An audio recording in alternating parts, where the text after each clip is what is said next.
So guys welcome in our 9 session. तो आज मैं आप लोगों को बताऊंगा कि टेक्स्ट टू कॉलम किस तरीके से आप यूज़ कर रहे होते हैं। ठीक है, तो आपके पास एक शीट मौजूद है। यहाँ पर बारकोड्स सिंपली मैंने आपके पास जो डिस्प्ले में एक्सेल की एक फाइल रखी है उसमें सिंपली आपके पास सिर्फ बारकोड्स अवेलेबल है।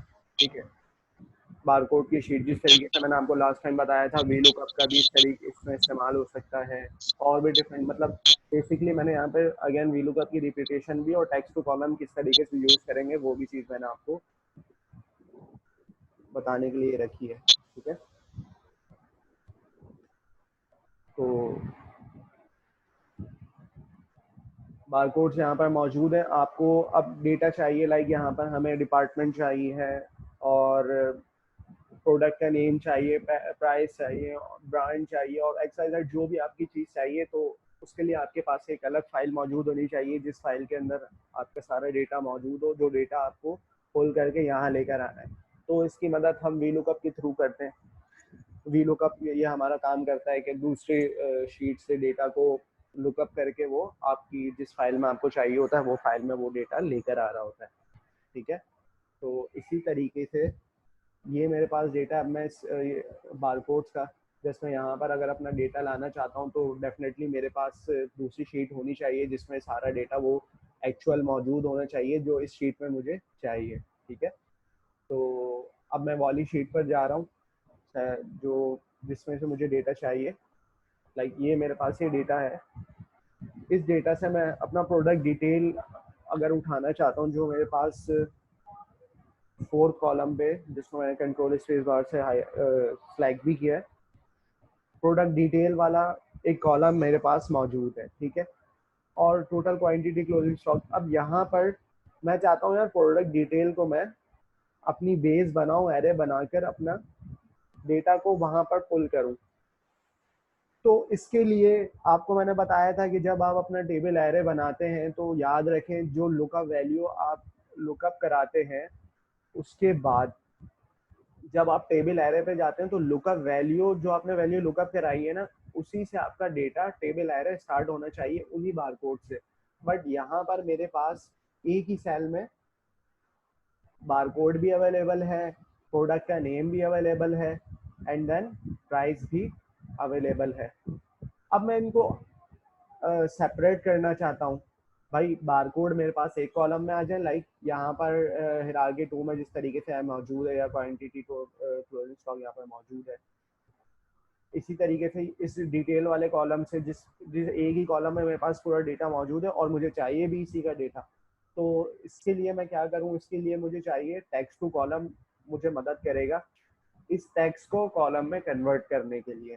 ठीक है, लाइक आपको अगर बारकोड सेपरेट करने हैं तो वो बारकोड सेपरेट हो जाएंगे, अगर आपको प्राइस सेपरेट करनी है प्राइस सेपरेट हो जाएगी। ठीक है, तो इस चीज़ को करने के लिए मैंने सिंपली इस प्रोडक्ट डिटेल वाले को कॉपी करके एक न्यू शीट पर पेस्ट कर दिया। ये आपके पास सिंपली मैंने, ताकि मैं इजीली इसको टेक्स्ट टू कॉलम में कन्वर्ट कर दूं, अपना सेपरेट कर लूं एंड देन अपनी शीट में लाके इसको मैं पेस्ट कर दूं। ठीक है, बेस से समझाने का मकसद ये था कि आप लोगों को स्टार्ट से पता चले कि टेक्स्ट टू कॉलम कब कब हेल्पफुल आपके लिए रहता है। ठीक है, सो यहाँ पर मैंने आप लोगों को टेक्स्ट टू कॉलम के लिए मैंने कॉलम को कॉपी कर लिया क्योंकि यही मेरा वो कॉलम है जिसमें से मुझे डेटा चाहिए। ठीक है, डेटा जो आपके ऊपर टैब्स हैं, home, insert, page layout, data के टैब में आपको मिलेगा टेक्स्ट टू कॉलम का ऑप्शन। टेक्स्ट टू कॉलम, ये split a single column of text into multiple column, इसकी डिस्क्रिप्शन भी आपको पता चल रही है। डेटा के अंदर से मैंने रिमूव डुप्लीकेट्स भी आप लोगों को समझाए थे लास्ट। ठीक है, कि किस तरीके से डुप्लीकेट्स को हम रिमूव करते हैं, तो डेटा के टैब में भी हमारे पास टेक्स्ट टू कॉलम वाला कॉलम अवेलेबल होता है। ठीक है, इस चीज़ एक और, अब मैं चाहता हूँ कि यहाँ से मैं अपने प्राइस को सेपरेट कॉलम में लेकर आऊँ। प्राइस को अगर मैं सेपरेट कॉलम में लेकर आना चाहता हूँ तो मैं किस तरीके से लेकर आता हूँ। इसकी एक बहुत आसान सी प्रैक्टिस है कि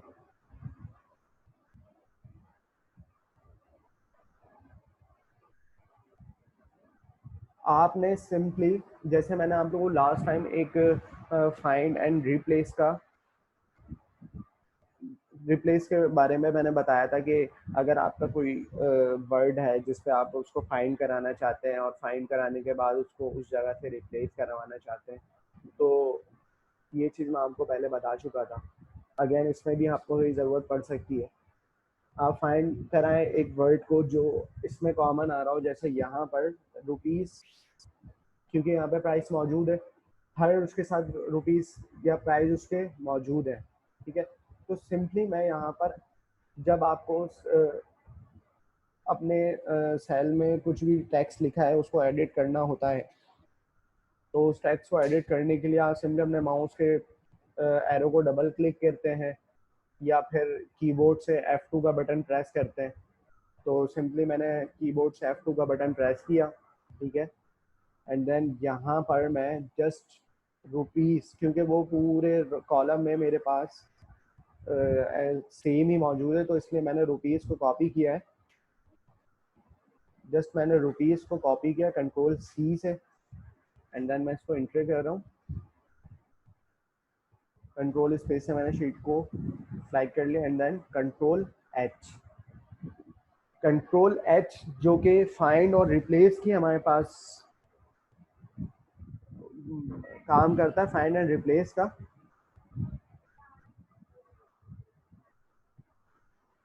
तो मैंने रुपीस आपके सामने कॉपी किया, क्यों? क्योंकि रुपीस पूरे कॉलम वाले क्या कहते हैं, पूरे कॉलम में सेम है हमारे पास, और हमें प्राइस अगर अलग करने हैं तो हम टेक्स्ट के कॉलम में फाइंड एंड रिप्लेस की मदद से किस तरीके से अलग करते हैं। मैंने फाइंड व्हाट में जो रुपीस को कॉपी किया था उसको मैं कंट्रोल V के साथ पेस्ट कर रहा हूँ, जो हमारी कॉपी एंड पेस्ट की शॉर्टकट की है।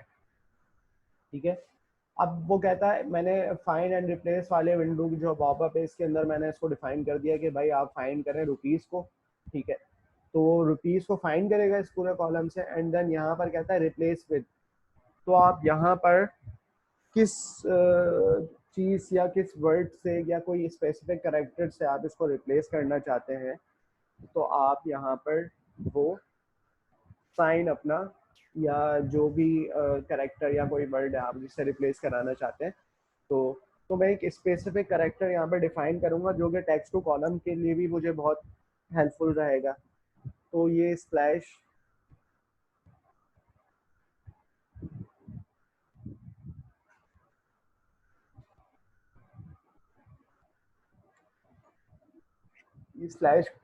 के साथ जो लाइन है, शिफ्ट के साथ आप ये लाइन, ये एक स्पेसिफिक करेक्टर भी है, एक वर्ड भी है जैसे साइन है।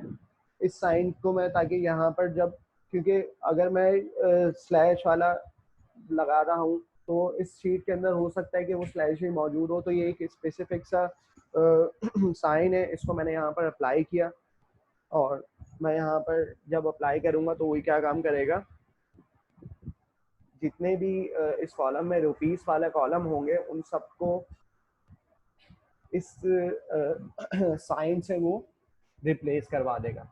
ठीक है, अब मैंने कॉपी फाइन वर्ड में यहाँ पर पेस्ट कर दिया और रिप्लेस विद में मैंने यहाँ पर उसका ऑप्शन में बता दिया, एंड देन यहाँ पर मैं रिप्लेस ऑल पर क्लिक करता हूँ।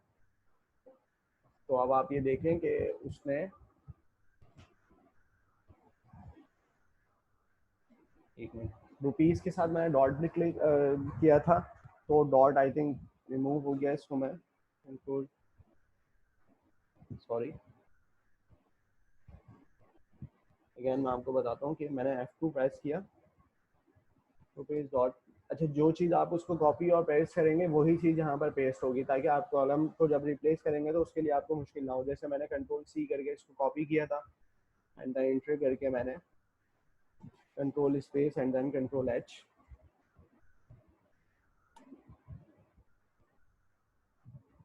ब्रैकेट रुपीज डॉट वो यहाँ पर फाइंड करे, एंड देन यहाँ पर इसको ये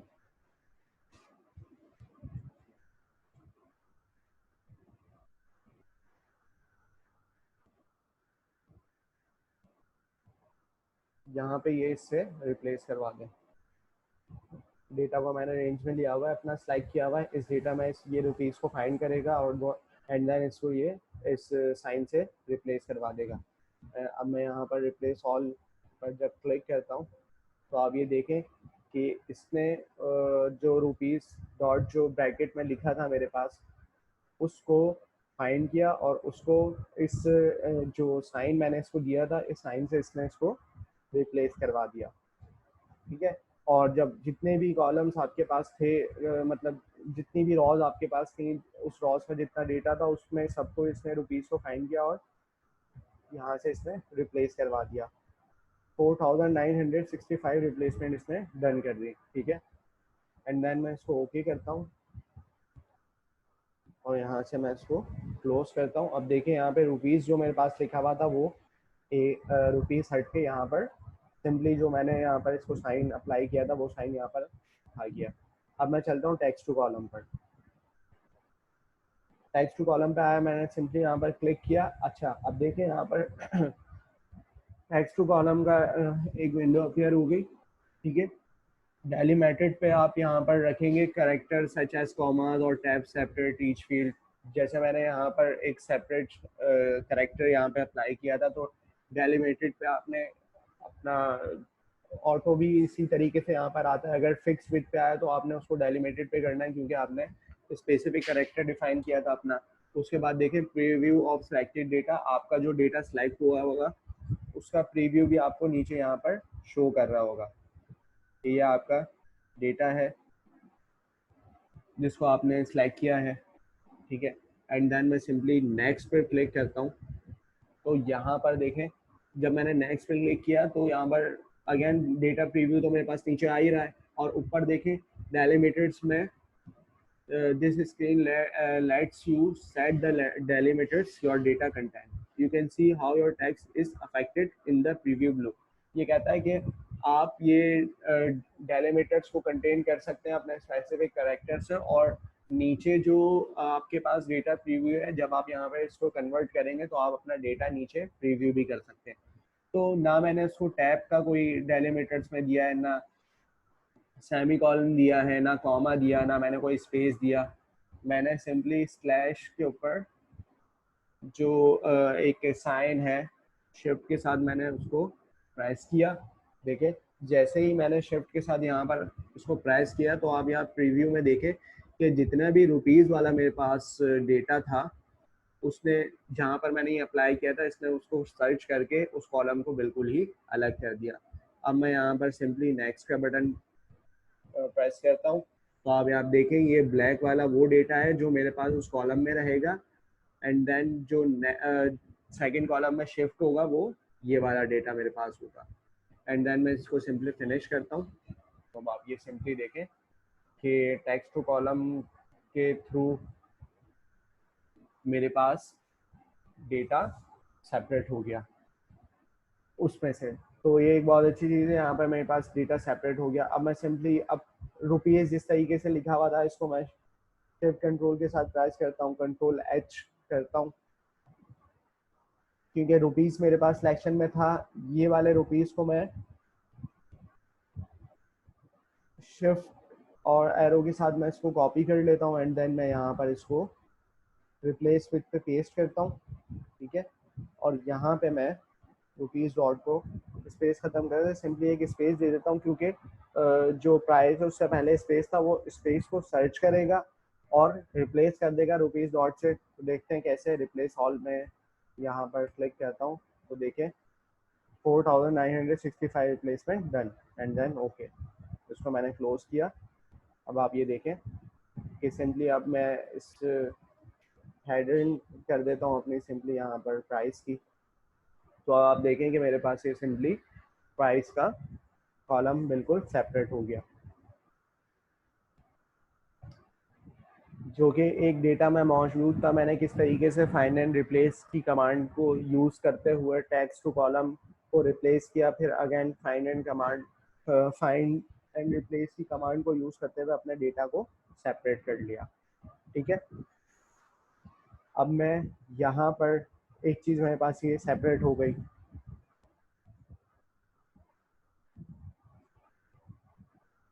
कंट्रोल स्पेस के साथ मैंने डेटा को अपने सेलेक्ट किया एंड देन कंट्रोल प्लस करता हूँ मैं, ताकि अपना एक कॉलम ऐड कराता हूँ। कंट्रोल प्लस या फिर कंट्रोल माइनस से कम होता डिलीट होता है, और आप अपने माउस की मदद से भी ये काम कर सकते हैं। ठीक है, तो यहाँ पर मैं सिंपली जैसे, अच्छा अब याद रहे आपको जितना डेटा अपना सेपरेट करना है तो हर डेटा के साथ मतलब पहला वो कॉलम ब्लैंक होना चाहिए। जैसे मैंने यहाँ पे गैप दिया क्योंकि इस कॉलम के फौरन बाद प्राइस का एक कॉलम आ गया था, तो मैंने यहाँ पर इस कॉलम में गैप दिया। अब मैं आपको सिंपली, अगर आपके पास इस तरीके की शीट है और आपको बारकोड सेपरेट करने हैं तो उसके लिए भी मैं ये चीज़ कर सकता हूँ।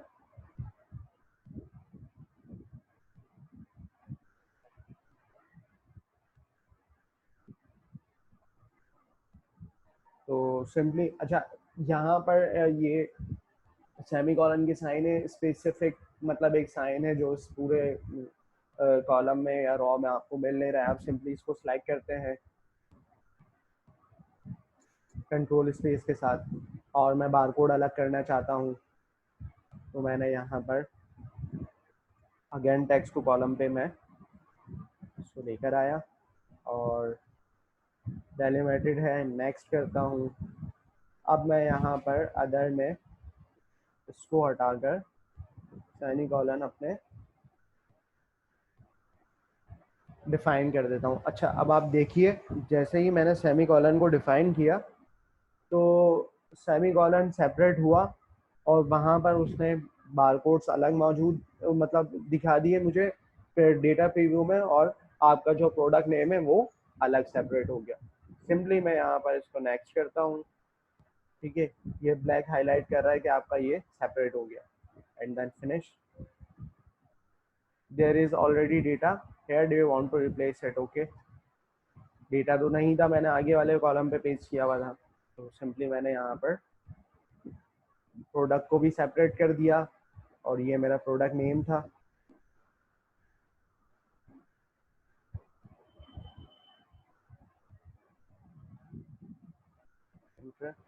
अब आप यहाँ देखें, control A, alter HOI column कि हमारे पास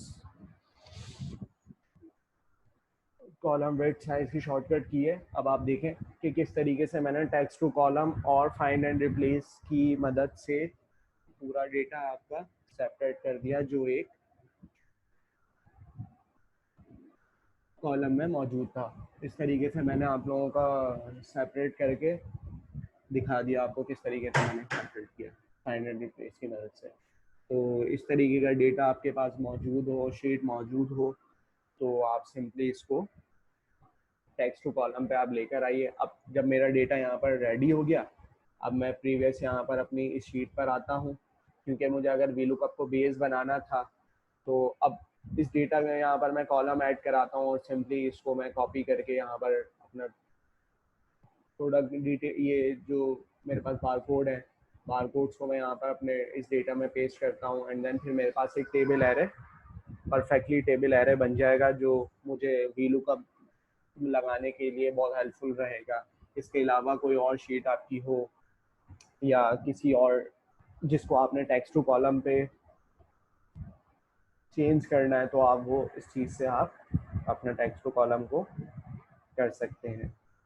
ठीक है, इसमें कोई क्यूरी या कोई सवाल अगर आपको हो तो आप पूछ सकते हैं, नहीं तो फिर आप अपने एक्सेल के ग्रुप पे मुझे बता दीजिए अगर आपको कोई समझ नहीं आया, या पर्सनली मैसेज करके मुझे बता दीजिए। ठीक है, इस सेशन में हम अपना टेक्स्ट टू कॉलम में रखते हैं। नेक्स्ट सेशन दोबारा स्टार्ट करता हूँ तो उसमें फिर मैं आपको नेक्स्ट अपने फॉर्मूलाज की तरफ जाऊँगा, ताकि ये सेशन हमारा simply complete text to column के लिए हो जाए, जो मैंने पूरी डिटेल में आप लोगों को बता दिया है। ठीक है, अभी 5 मिनट का या 10 मिनट्स का ब्रेक लेते हैं, फिर दूसरे सेशन की तरफ चलते हैं अपने। तो टेक्स्ट टू कॉलम को मैं यहाँ पर क्लोज कर रहा हूँ एंड देन इसका जो रिकॉर्डिंग होगी वो आपके पास ग्रुप पे भी पेस्ट कर दूंगा, ताकि आप लोगों के लिए इजी भी हो जाए। ठीक है, अल्लाह हाफिज़।